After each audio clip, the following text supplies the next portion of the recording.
Welcome to Bruly De Pesche in Belgium, also known as Wolfsschlucht 1 or the Wolf's Ravine.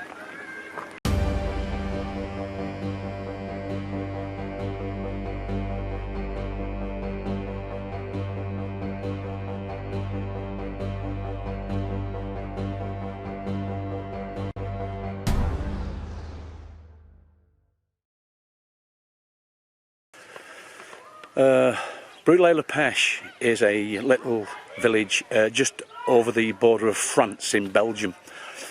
On the 25th of May 1940, the Battle of France was raging on. The Battle of Belgium had basically finished, and organisation Todt, who the main organisation for all the bunkers and all the structures that you see, what I look at, came over here and started to change this little village into something where Hitler could come across here and carry on looking at and overseeing the Battle of France. On the 5th of June 1940, Hitler moved here and oversaw Operation Rot or Operation Red, which is the battle for France and Europe. Eventually left on the 24th of June 1940, went down to Compiègne on the 25th of June to sign the armistice, basically the surrender of France. We'll have a look round and have a look at what organisation Todt did to change this place into battle HQ for Hitler. What you're seeing in front of me is the village inn. Organisation Todt changed it into a press centre at the dining hall. There should be an inscription on the barn somewhere which says Wolf's Palace, or Wolf Palace, which means Wolf Palace. The thing was occupied primarily by the propaganda services, commanded by Otto Dietrich. He was the guy in charge of Hitler's personal propaganda. In 1940, this little village had only 6 buildings. It was situated in a place called the Forêt de Gorge. I think it's pronounced like that. It was ideally situated because it was in a forest, it was out the way, just over the border to France, so it's perfect for Hitler to hide, basically. Now I'm at the side of the inn, and on the information I've got, it says that there was a landing strip created for a Fezler light aircraft so we could bring all of Hitler's entourage in. So if I spin myself round, there's a field here right next to the inn itself. Now I'm only assuming this may have been the place where the airfield was created.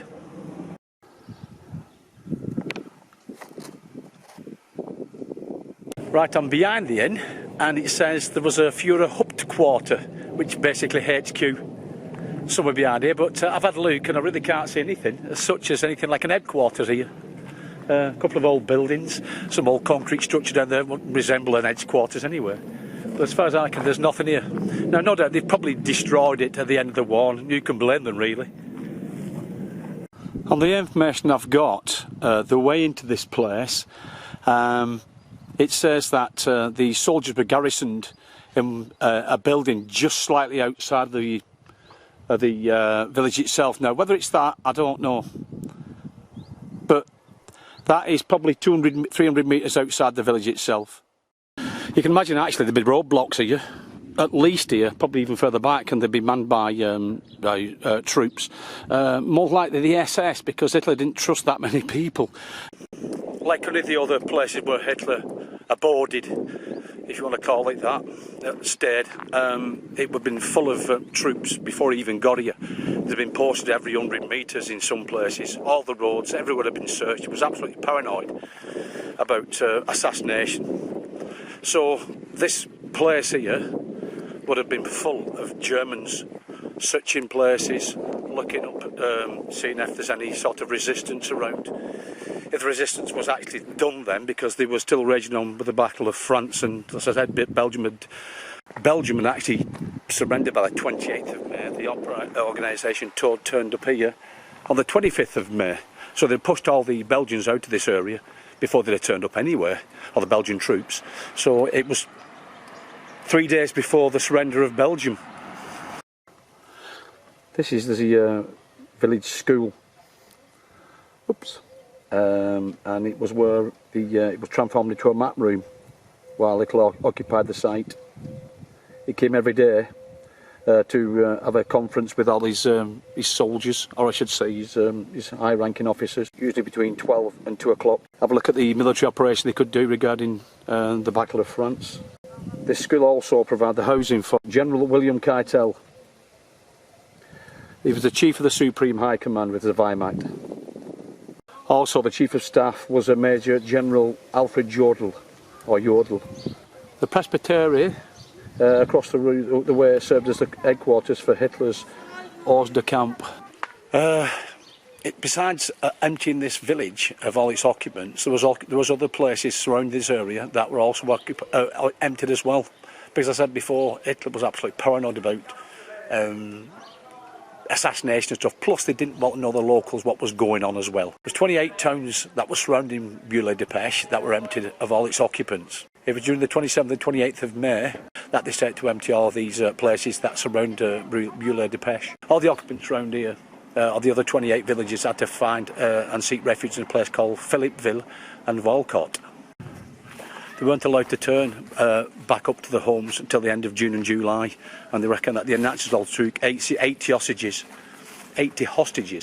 as usual, just to make sure that everything was kept secret. So I can imagine that if somebody told that they found out where this place was, then no doubt they will execute them. So that's a good reason not to tell anybody. The church behind me was transformed into a headquarters by organisation Todt. They took the steeple off and headed out the way. Now apparently they attached a water tank to it, at the top of this, obviously to feed water to it. And also inside here, part of it was the translation from German to French on the armistice regarding the surrender of France. Eventually, when the organisation Todt left, they made the middle section, the name part of it, into a cinema to entertain the troops. Or eventually the steeple was put back. Right, we're going to walk in behind us here. We're going to walk inside these little woods, this little forest, and have a look at what's inside there.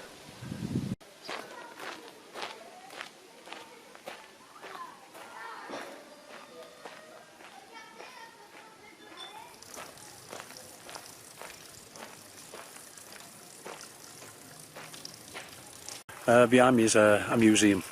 I don't know what's in it yet. I'm assuming it's depicting what happened round here regarding Hitler and his entourage.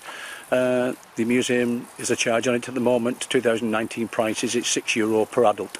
A bit cheaper for the children and a little bit cheaper if you're a senior citizen, whether you're 60, 65, I'm not sure that's in this country. It's €5.50. Besides this being a museum or entrance to it anyway, this was Hitler's chalet, a private apartment. It was built in the middle of these woods so nobody could see it from above. And Hitler obviously had stayed here. It had a living room, bathroom, toilet and stuff like that. It had 2 servants, if you want to class them as that, looked after him while he was here. And the only person apparently that could actually come and see him in this private chalet was Goering. This is how paranoid he was. Right, let's go inside and have a look. Force politique allemande, avec près de 44% des voix lors des élections du 5 mars 1933. This is a bomb-proof shelter built by the Todt organisation, or organisation Todt, and it's just in case while Hitler was here and his high-ranking officers, they could run into this place and basically shelter.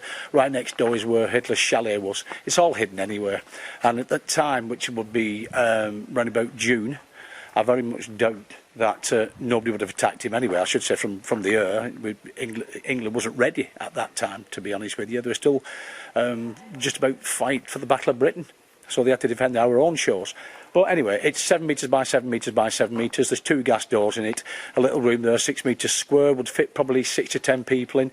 And the only people that would actually fit in there would be Hitler and his high command. That's it. All the rest of the soldiers, if we were being bombed, then they'd have to find their own shelter. Let's have a walk inside and have a look.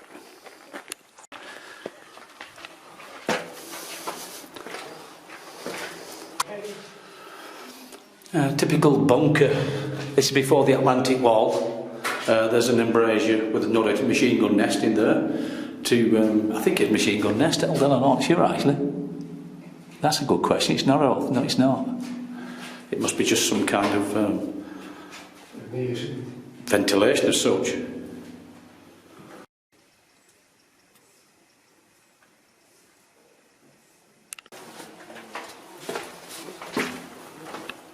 This is what you're looking at here is called the casino, Kasino, or mess room. It's sheltered deep in the woods. Obviously, wouldn't have been able to see anything here if you decide to fly over and have a look. It was obviously it was for the workers of the organisation Todt, in other words, the organisation that basically changed all these buildings into what they were in 1940. It was also Hitler's dining room.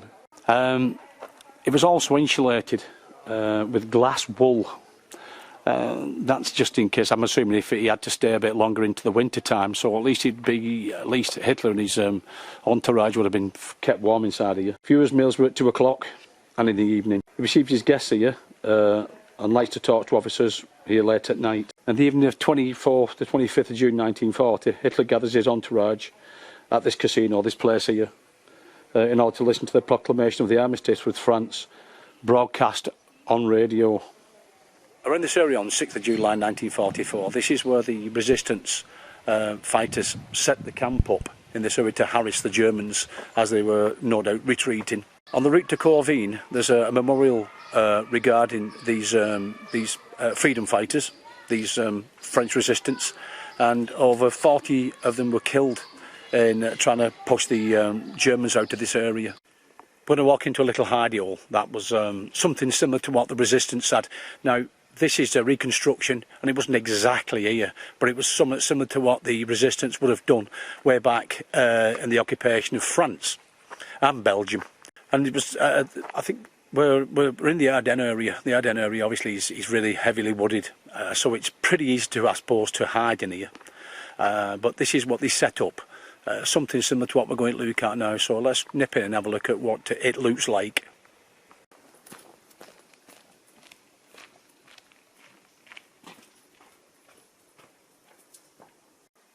Well, this is what it would look like, a little wooden shelter covered by bracken and stuff like that to keep it from people seeing it, and it's hidden, well hidden out the way. Now you imagine there was French resistance, Belgian resistance in places like this, getting themselves sorted. No doubt communication with the SOE, which is Special Operations Executive, telling them what's going on with the troop movements and stuff like that. They'll have radio communication, stuff like that, I would say. But they'd have gone from this area, which would have been deep in the Ardennes, to have a look at and sort out, and basically sort out the Nazis, in other words, just to harass them all the time, and then nip back into these little hidey holes out the way.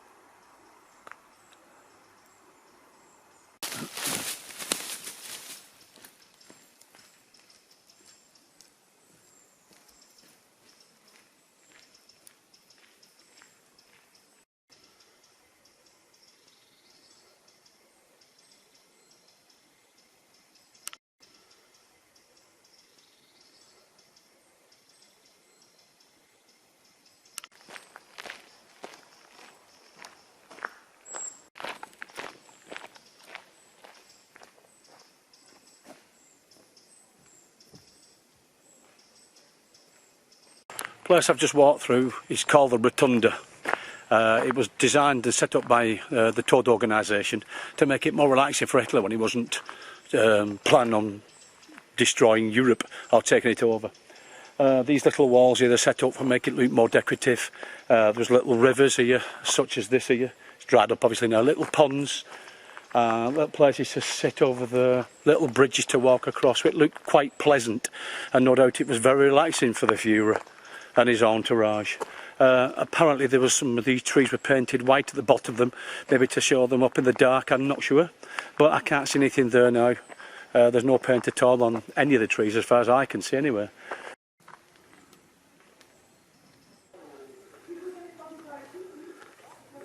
When I said there was no white rings on the trees, I was wrong.